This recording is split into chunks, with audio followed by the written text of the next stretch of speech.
Na série Encontros com a Consultoria, hoje vamos conversar com o consultor legislativo Luiz Alberto Bustamante sobre um tema que promete provocar ainda muita polêmica. Qual é o melhor regime para a exploração do nosso petróleo? O da partilha ou o de concessão? Bustamante tem se debruçado sobre este tema e eu começo a nossa conversa pedindo que você didaticamente explique a diferença entre os dois regimes. Pela Constituição brasileira, as riquezas do subsolo pertencem à União. Dentro dos regimes de exploração de petróleo, existem mais de dois tipos, não só apenas o de concessão de partilha, mas a gente vai se ater aqui a esses dois regimes, que são os que têm gerado mais polêmica aqui no nosso setor de petróleo no Brasil. A diferença básica entre concessão e partilha de produção é que no regime de concessão, uma vez extraído o petróleo, ele passa a ser de propriedade da empresa responsável por essa exploração. E ela paga ao Estado, na forma de royalties, lato sensu, que é o royalty mais compensação financeira, né, uma parte em dinheiro proporcional a essa produção de petróleo. No caso do regime de partilha de produção, a parte que é paga ao governo, uma parte também é em petróleo. Então, não é todo o petróleo que vai para a empresa, uma parte do petróleo fica com o governo. Então, são duas formas de remunerar o governo pela sua propriedade do petróleo, ou em dinheiro ou em petróleo. Você que estudou a fundo ambos os sistemas, os prós e os contras dele. Bom, a princípio eu queria responder a pergunta que abriu o programa, que eu acho que isso é muito importante para os telespectadores da TV Senado entenderem. Não existe regime melhor, ou concessão ou partilha. Os dois regimes, eles podem ser melhores em determinadas situações, considerando os parâmetros e os objetivos pretendidos com a aplicação de cada um deles. Então, a princípio, não existe regime melhor. A questão fundamental, eu acho que dentro do regime nosso de partilha, foram algumas alterações que foram colocadas dentro da estrutura do regime de partilha. Então, não foi apenas a questão do governo, o Estado, a União, ficar com uma parte do petróleo, mas se estabeleceu que a Petrobras seria responsável sempre pela operação e que ela teria participação mínima de 30% em cada consórcio que participasse. Então isso a gente pode até estender depois, mais adiante, sobre esse tema, mas isso traz alguns problemas. Mas a princípio é o que eu disse para você, eu não vejo um regime que seja superior ao outro, vai depender de cada situação.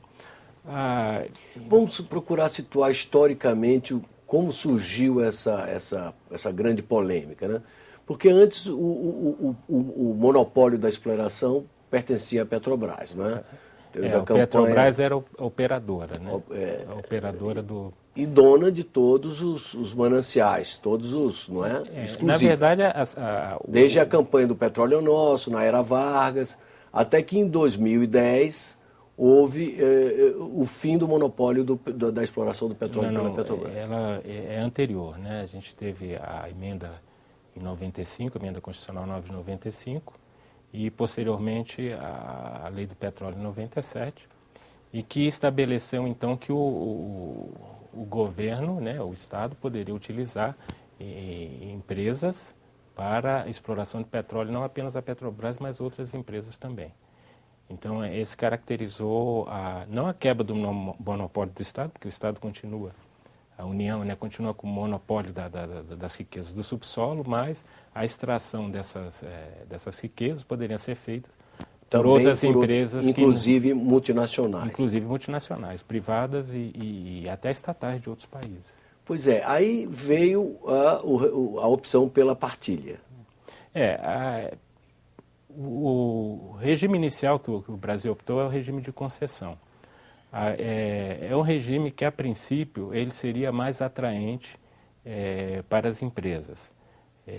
porque elas ficariam com todo o petróleo, considerando o nível de risco que havia na exploração principalmente da plataforma continental brasileira, se achou mais interessante adotar o regime de concessão. Em 2006, com a descoberta do campo de Tupi, que depois foi renomeado para o campo de Lula, se criou uma nova realidade. Quer dizer, nós tínhamos uma reserva já bastante promissora, já naquela época, e as perfurações posteriores foram confirmando a grandeza dessas descobertas. E começou a chamada camada pré-sal. A camada do pré-sal, exatamente. Ou seja, as jazidas ficaram configuradas claramente como grandes jazidas e os riscos diminuíram, então. Exatamente, aí os riscos diminuíram. Aí se alegou, bom, se os riscos diminuíram, então existe uma relação inversa, né, aumentando o risco, o correto é que diminua a rentabilidade da empresa, já que ela está correndo menos risco. Agora, a questão é que foi pouco discutida na época, porque houve uma ideologização muito forte e uma exploração eleitoral muito forte desse tema, mas a compensação ela não precisa, ela pode ser aumentada também no regime de concessão. Então, tanto a partilha quanto a concessão, você, mudando os parâmetros, né, de porcentagem de royalties e outras compensações, é possível aumentar a parcela da renda petrolífera que é transferida para o Estado. Não precisa ser necessariamente partilha, nem precisa ser necessariamente concessão. Nos dois regimes, o Estado pode conseguir quantos por cento ele quiser da riqueza sendo explorada, apenas variando os valores desses parâmetros. E em relação à verdadeira dimensão do pré-sal, há quem discuta hoje, acha que houve uma sobreavaliação, uma avaliação exagerada do tamanho dessas jazidas. Você, como estudioso do assunto, qual é a métrica agora?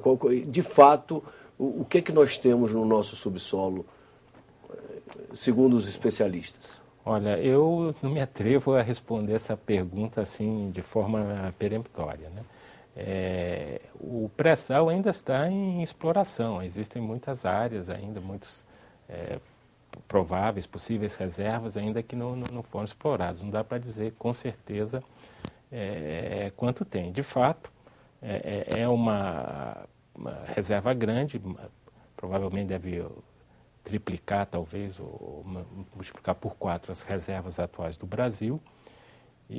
Mas assim, dizer um número é um pouco de chute, né? Uhum. Seria uma estimativa. E até porque... A Petrobras acredita em quanto? Olha, geralmente as estimativas são colocadas entre 50 bilhões de barris e 100 bilhões de barris. Isso em termos comparativos com a nossa produção atual? Quer dizer, as nossas reservas provadas atualmente estão em torno de 15, 16 bilhões de barris. Então, é o que eu digo, multiplicaria por 3 até 5, 6 vezes as nossas reservas atuais. Então, voltamos à questão básica. Hoje, a oposição considera que foi um erro sair da concessão para o regime de partilha.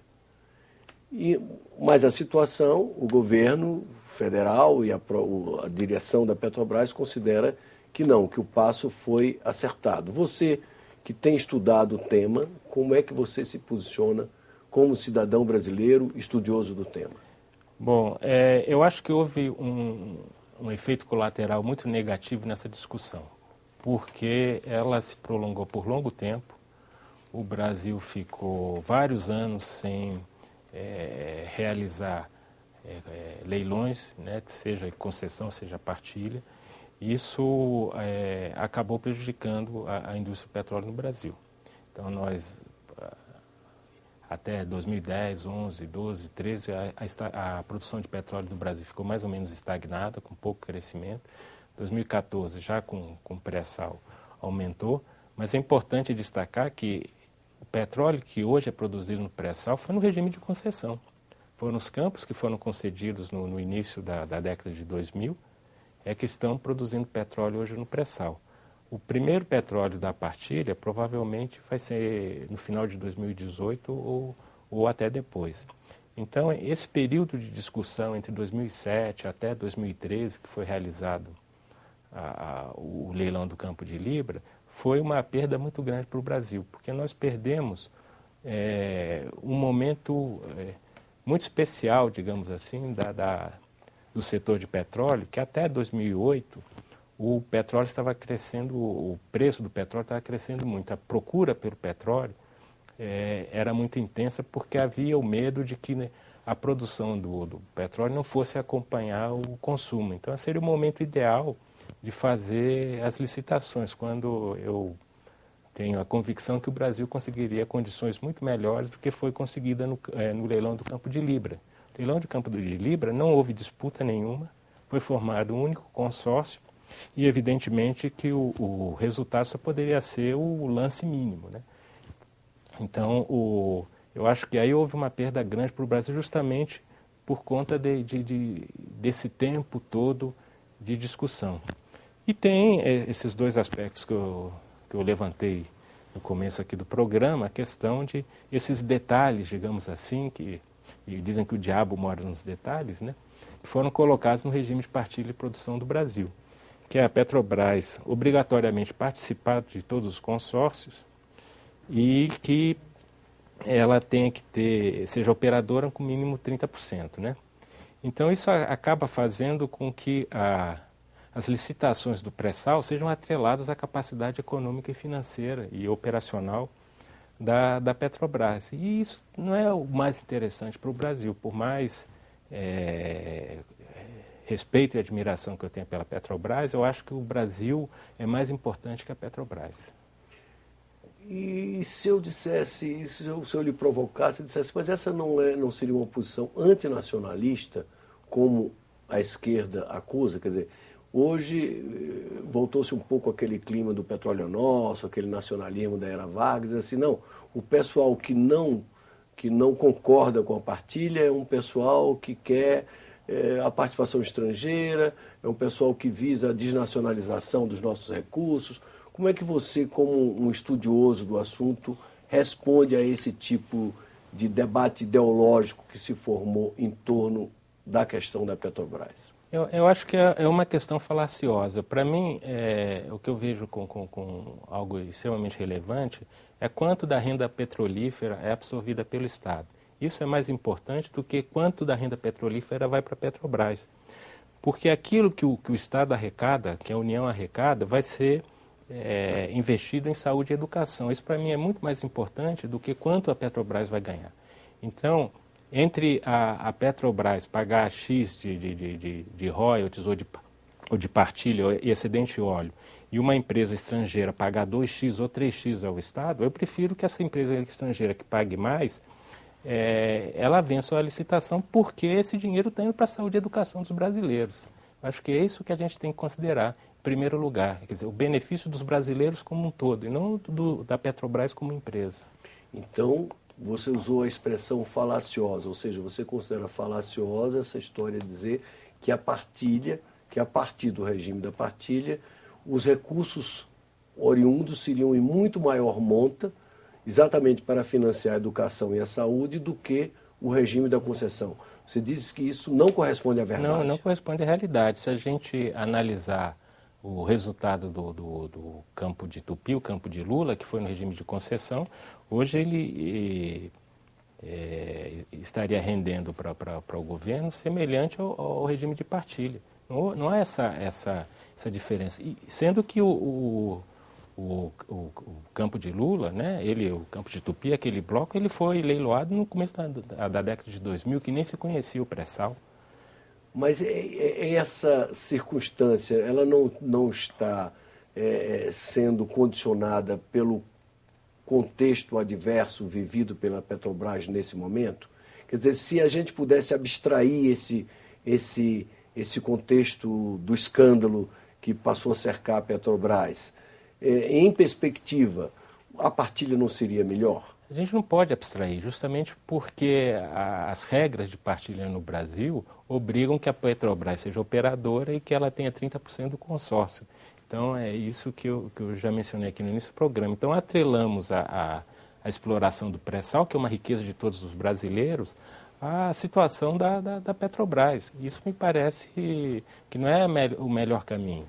E como é que você vê essa discussão dentro desse novo contexto do escândalo da Petrobras? Olha, primeiro eu lamento, né, a situação que a Petrobras está passando e até a situação que o Brasil está passando em função desse caso. A Petrobras ela é fruto do investimento de 6 décadas dos brasileiros, né? Porque foram os brasileiros que sustentaram e mantiveram a Petrobras. A Petrobras ela tinha o monopólio do refino e da venda de combustíveis no Brasil. Durante décadas foi esse dinheiro que nós consumidores, de brasileiros consumidores de combustível, de gasolina, óleo diesel, GLP, etc., que sustentou a Petrobras, que fez da Petrobras essa empresa que ela é hoje. Então, nós temos aí um investimento de gerações de brasileiros na Petrobras, e que, infelizmente, está servindo para o benefício de alguns. E isso está tendo uma série de implicações. Por quê?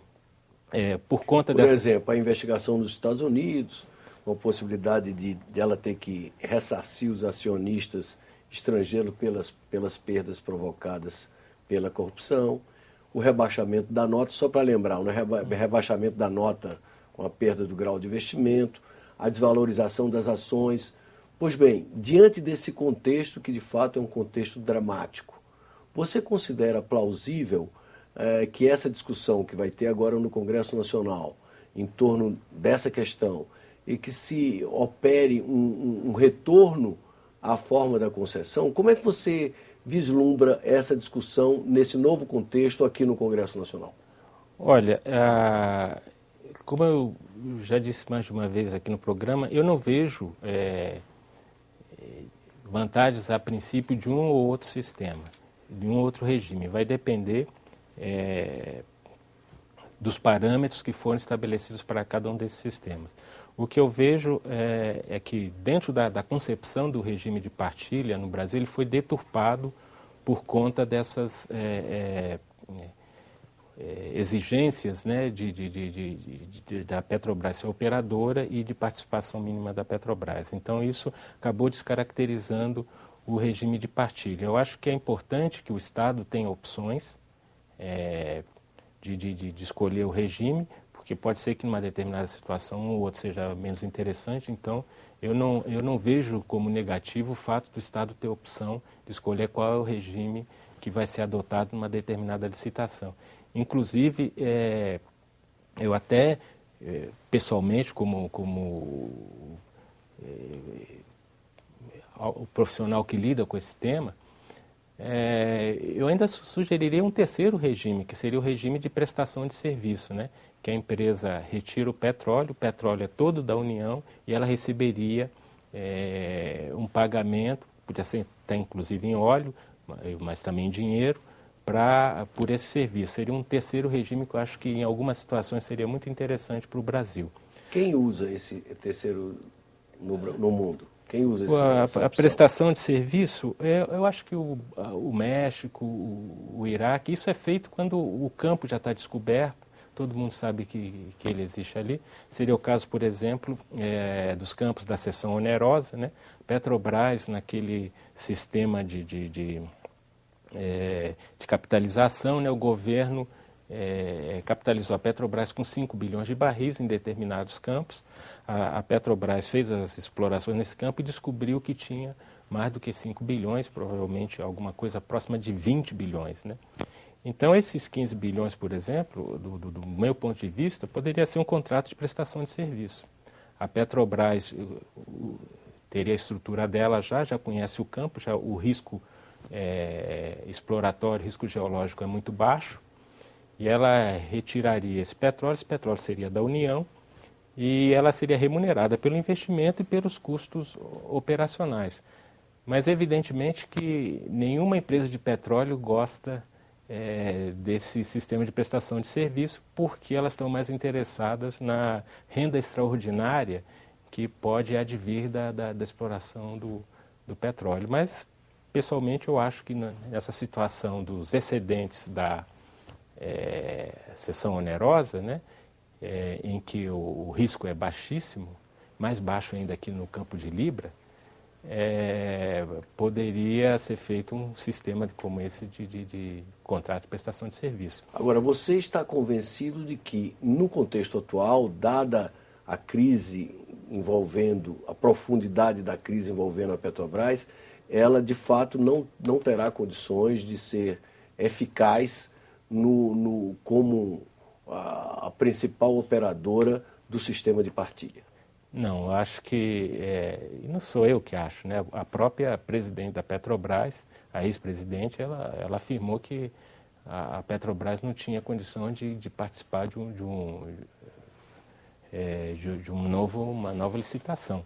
A Petrobras tinha previsto investimentos da ordem de 40 e poucos bilhões de dólares, 43, 44, já reduziu para 31 bilhões de dólares. É evidente que a situação da empresa é extremamente complexa, ela está num momento de fragilidade muito grande e ela não tem condição pelo menos em curto prazo, de assumir essa responsabilidade. Mais essa responsabilidade. Isso aí... Então, isso significa dizer que, inevitavelmente, o Congresso terá que se debruçar sobre esse assunto e modificar o sistema de partilha? Eu considero que seria uma decisão correta. Uma decisão correta. Não vejo com bons olhos que o ritmo de exploração do pré-sal fique dependendo da condição econômica operacional da Petrobras. Eu acho que quem tem que digitar o ritmo de exploração do pré-sal é o interesse dos brasileiros e não a situação da Petrobras, se ela está sendo bem gerida ou mal gerida, ou se a Petrobras está sofrendo, vamos usar o termo da moda, os malfeitos dos seus diretores. E quanto a essa acusação que hoje já existe de parte, por exemplo, a Federação dos Petroleiros, os funcionários da Petrobras, a Federação dos Engenheiros do Rio de Janeiro, considera que no fundo está se aproveitando a crise para um ataque especulativo para desnacionalizar a Petrobras em detrimento dos interesses nacionais e dos interesses do povo brasileiro, portanto? Olha, eu particularmente não acredito que seja interesse nacional manter o atual estado da Petrobras, né? Essa corrupção sistêmica que já vem aí de alguns anos e tanto a Federação dos Petroleiros quanto a Associação dos Engenheiros da Petrobras e outros órgãos sempre foram muito tímidos nas críticas a esse tipo de gestão. Eu acho que era o momento de todos os brasileiros honestos, pessoas de bem, trabalhadores, se juntarem e a primeira coisa, varrer da Petrobras esse tipo de prática. Eu acho que era o momento de união nacional nesse sentido. Depois, a gente poderia ver quais progressos, quais desenvolvimentos, quais aperfeiçoamentos poderiam ser feitos na legislação brasileira do petróleo. Mas eu acho que é o momento de todos os brasileiros se unirem e tirar essa quadrilha que tomou posse da Petrobras. Bustamante, muito obrigado. Nós vamos continuar acompanhando essa grande polêmica que se avizinha, vai se intensificar, não só aqui no Senado como na Câmara, porque eu acho que é papel do parlamento discutir exatamente questões dessa importância. Muito obrigado. Eu que agradeço. Chegamos ao final da nossa entrevista. Eu já agradeci ao Bustamante a oportunidade da nossa conversa, mas quero lembrar o número do Alô Senado, 0800 61 2211, e o nosso endereço na internet, www.senado.leg.br/TV, para quem quiser nos sugerir pautas ou enviar comentários. Obrigado por sua audiência e até um próximo encontro aqui na TV Senado.